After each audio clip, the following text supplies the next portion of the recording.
vapor pressure. We want to talk a little bit about boiling point. Now, boiling point is pretty clear. And if I ask you, being a 105 student, let's see, whose turn is it? Sarah, you as a studious 105 student know a lot about chemicals boiling. What is the boiling point of water? Sarah.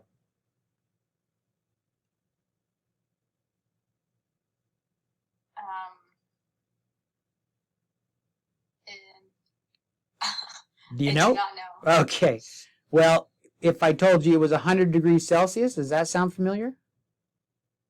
Yeah, that sounds right. Okay. So Celsius, which is the name of a gentleman who was very good at blowing glass and making thermometers, chose to mark his thermometers with 0 being the freezing point of water and 100 being the boiling point of water. Okay? Now, this is the last time you'll be able to answer that question, what's the boiling point of water, with an answer of 100 degrees Celsius. Now, 212 degrees Fahrenheit, that's just a conversion there. But we're no longer going to be able to answer that question that way, because there's something else that influences the boiling point. And I don't know, any campers out there? Anybody know about what happens if water goes up to the top of a mountain, for example, or maybe something a little more volatile like alcohol? What happens to the boiling point of water if you're high in the mountains? Has anybody been camping enough to know about that? The boiling point lowers. That's right. Now, what does that mean? Lowers the boiling point. So instead of boiling at 100, it's now going to boil at something like 95. All right. A different temperature. Why is that? What's going on? Well, it's this equilibrium thing, right? Because here's my water. Here's my flame. I'm heating this thing up, trying to boil it. The water's getting hot. In fact, little bubbles of water begin to appear on the bottom. What's in those bubbles of water? Liata, what do you think? What's in those bubbles of water? Sorry, what are in those bubbles that are in the bottom of the water? What are in those bubbles?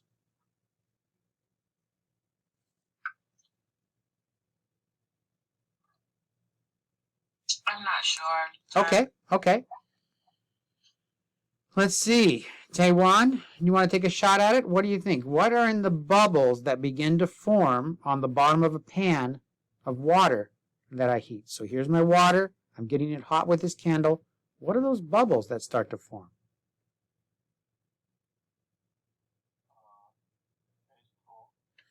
That's right. It's water. It's water, but it's no longer liquid water. It's now water in the gaseous phase, right? That's what those bubbles are. They're gaseous water. So, as I heat, I am convincing water molecules to go from the liquid to a gas. It happens down on the bottom first, but eventually I get large rolling bubbles coming out of my boiling water here, right? And what's happening is, again, as these water molecules turn to the gaseous phase, they're much less dense, they float to the top, and they fly away. If you look at the surface of the water up close, again, we have water molecules in the liquid phase, which are being convinced to jump off into water molecules as a gaseous phase, right? Now, as these water molecules are in the liquid phase and they are planning to leave the nest, all grown up now, teenage water molecule, doesn't want to be with the family anymore. I'm going to go out and do my own thing, right? Liquid to gas, that's for me. as they're on their way out, there are neighbors here kind of in the way that are trying to prevent them from turning to the gas phase. This is the surrounding atmosphere. Like this might be an oxygen molecule, this might be a nitrogen molecule, right? Oxygen gas, nitrogen gas, all of these are in this vicinity here. So here's my water, and this is the gaseous area, this is the liquid area, right? All of the gaseous molecules from the air are there. And when that molecule of water jumps out, they'll collect some energy from it and might slow it down enough that it recondenses and goes right back down. Okay?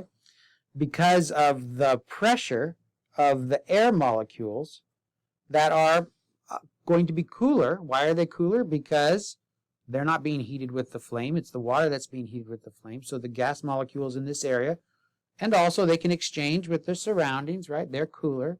So they are convincing the water molecules, stay where you're at. You're safe. You're okay, right? In fact, the water molecules that make it, hooray, I made it. I'm free. I'm on my own. As they rise above the surface, they see other water molecules coming back to the surface, just like this equilibrium that we've talked about. And as they come back to the surface, they say, it's not worth it. Go back, go back. No, just kidding. But this water molecule here, right, is completing the other half of the equilibrium, going from gaseous phase back to the liquid phase because it lost its energy to the surrounding cooler molecules of nitrogen and oxygen, the air. Okay? There's our equilibrium, where we talk about now the nitrogen and oxygen molecules and what they're doing. So that might help us think about why up at a higher altitude, the boiling point of water is lower. What do you think, Jace? How does the boiling point change to a lower temperature at a higher altitude have anything to do with what we're describing here? You there, Jace?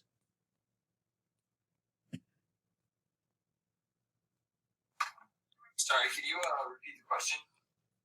Well, maybe you already know. Why is it at a higher temperature, at a higher altitude, the boiling point of a substance decreases?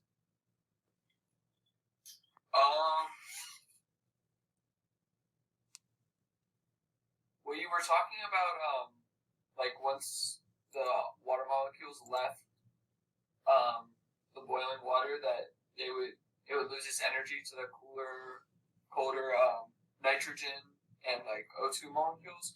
So I know like up in the mountains, usually it's generally like colder temperatures, so then it like just loses that energy faster until it returns. I don't know. That would be the case if the temperature was cooler. So we would have to make sure in our experiment we had the same temperature. So given the same temperature, whether you're down at sea level or higher in the atmosphere, higher in the mountains, if it was the same temperature, what explanation might we have? I saw that, I think it was Robert said something about the atomic or the atmospheric pressure playing a role. Yeah, that's right. Up at a higher atmosphere, we have a lower pressure. What does that translate to? What does that mean in terms of our story here? Then if the pressure's lower, then a lot of times, like when we've been working with these equations, there's like linear relationships. So like if one thing goes up or down, then like the other thing will like inversely go up or down. Okay. Very good. So, yeah, that's for sure. And that's what we know, that when you have a lower pressure, then the boiling point is going to decrease. And we just kind of want to have a little conversation about what that actually means on a molecular level. Let's see if Brielle has any ideas. What's going on when I go up to a lower pressure? What changes in my picture here when I'm going to a lower pressure, Brielle?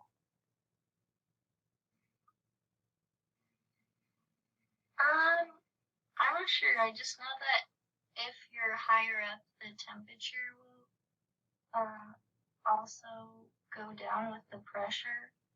So would that have anything to do with it? Well, you're right. That's like Jay said. The temperature, if the temperature was cooler, then for sure the water molecules would, well, if the temperature is cooler, the water molecules would condense faster, right?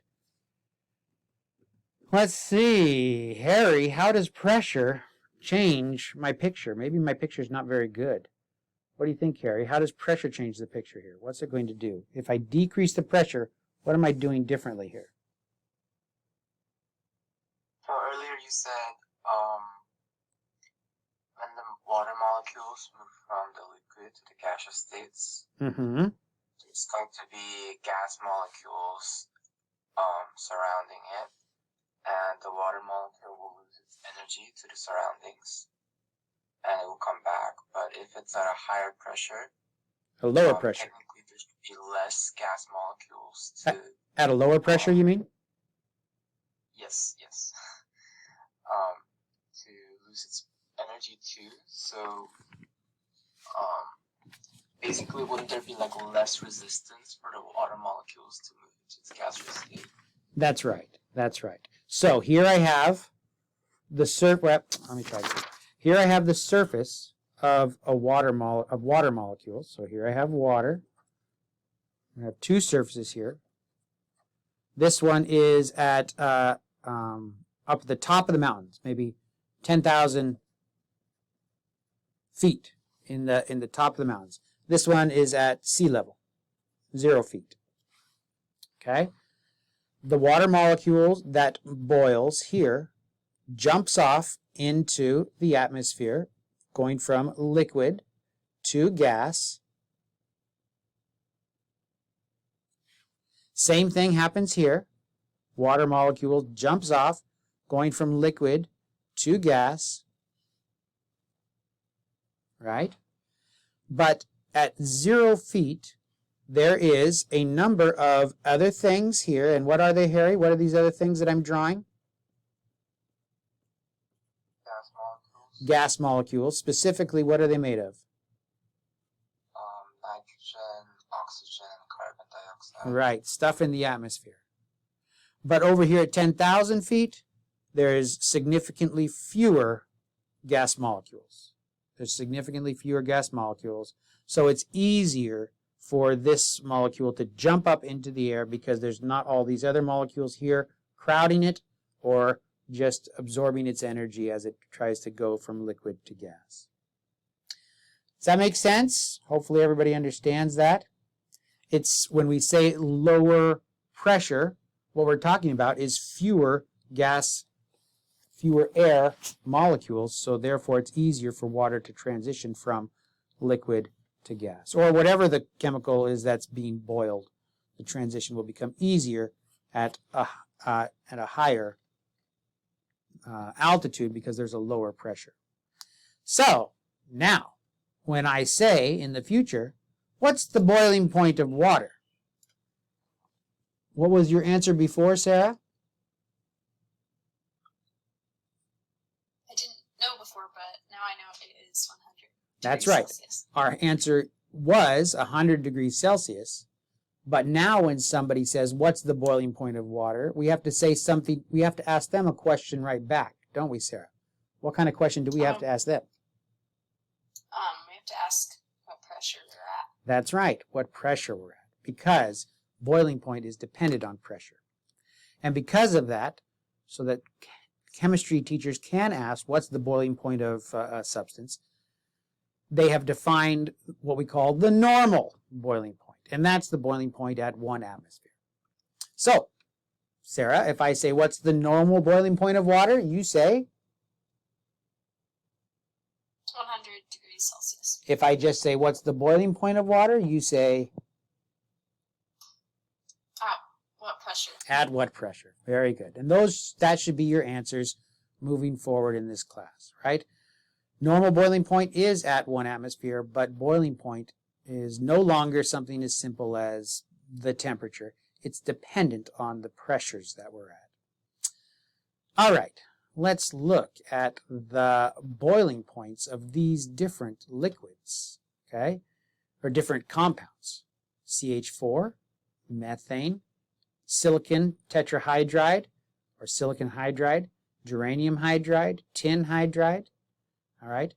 We see an increase in boiling point as we change. Now let's look at this relative to the periodic table. So what we're looking at is hydrides of carbon, silicon, geranium, right? This is group 4 here. Carbon, silicon, geranium, and tin. We're just looking at the melting point or the boiling point of these compounds, right? As we move down the periodic table. Now we talked about this before. Where are we at? We got Landon. Landon, what do you think? Why, as we see compounds that are very similar, just carbon with hydrogen, or silicon with hydrogen, or geranium with hydrogen, or tin with hydrogen, why are we seeing an increase in boiling point as we move down the periodic table for these group 4 metal hydrides, or group 4 hydrides? What do you think, Landon? Why is there an increase in boiling point? I think their electronegativity decreases. I think that's all I can think of. Okay. Well, let's think about a little bit further, thinking about boiling point, going from a gas to a liquid. We're overcoming what? What is it we're overcoming when we go from a liquid to a gas? Intermolecular interactions. Intermolecular forces. That's right. Or forces. Yeah, interactions. Good, both. Fine. So, what kind of intermolecular forces are we overcoming when we think about CH4, SiH4, GeH4, tin hydride? What kind of intermolecular forces are we overcoming, do you think? London dispersion forces. London dispersion forces. How did you know that? Because they're nonpolar molecules. Nonpolar molecules. They're symmetrical. So yeah. They're symmetrical. So what were you going to say? I was going to say, yeah, they're nonpolar because they're symmetrical. Okay, very good. Yeah. With you. Very good. Now, using our understanding of intermolecular forces, why would we have an increase in boiling point for these compounds as we move down the periodic table? What was our explanation for example, the increase, or the fact that fluorine and chlorine are gases, bromine is a liquid, and iodine is a solid? What was our explanation for that? Do you remember, Landon? Yeah, it's because of the energy that's required for their bonds. That's right. To overcome the intermolecular forces, it's increases. Yeah, as we go down. But why? Why is iodine so much more influenced by its intermolecular forces compared to chlorine? Because it's larger. It's larger. That's right. London forces are essentially all about size, right? So the same thing occurs when you go from CH4 to SNH4.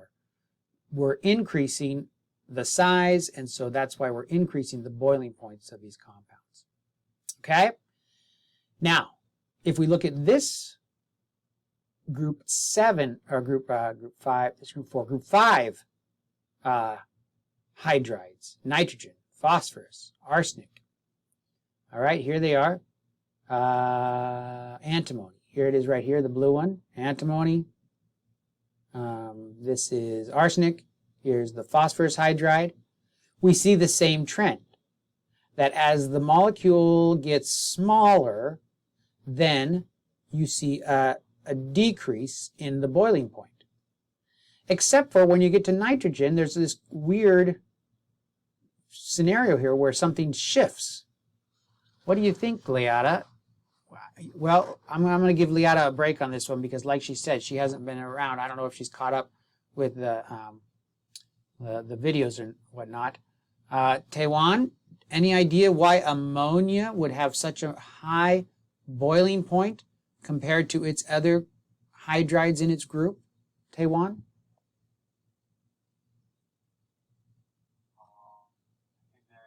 another, what is it, a bonding? But I'm not sure what it is. There's another intermolecular force involved in this compound that's not involved in these other ones. What do you think, Jace? Any idea? What intermolecular force would be involved in the nitrogen with hydrogen as opposed to the phosphorus, arsenic, and antimony with hydrogens? It's hydrogen bonds because you got NOF, like nitrogen, oxygen, and fluorine that participate in hydrogen bonding. Very So good. that's what makes them have the conflict. That's right.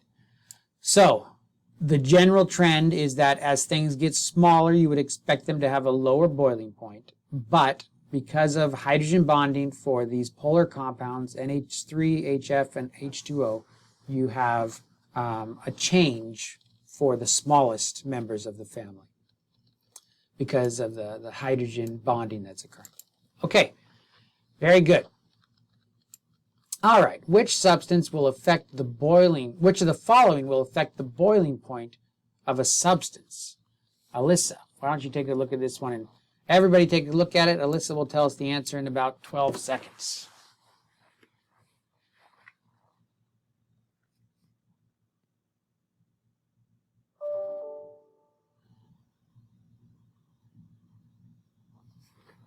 What do you think, Alyssa?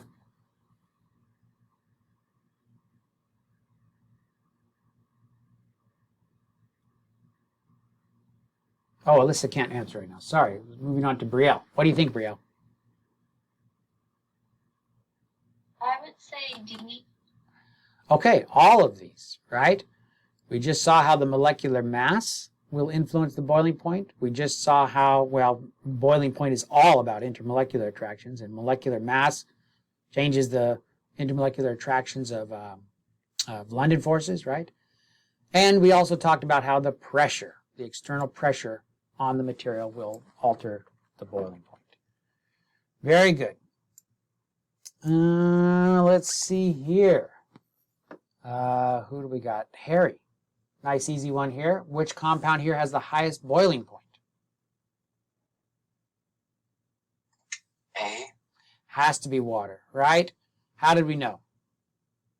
because it's the only one with hydrogen bonding. It has hydrogen bonding. So these ones, we could draw them out and we would see that, yes, they have a degree of polarity. They are asymmetrical, but the hydrogen bonding is really going to change the boiling point there for water. Okay. Very good. Let's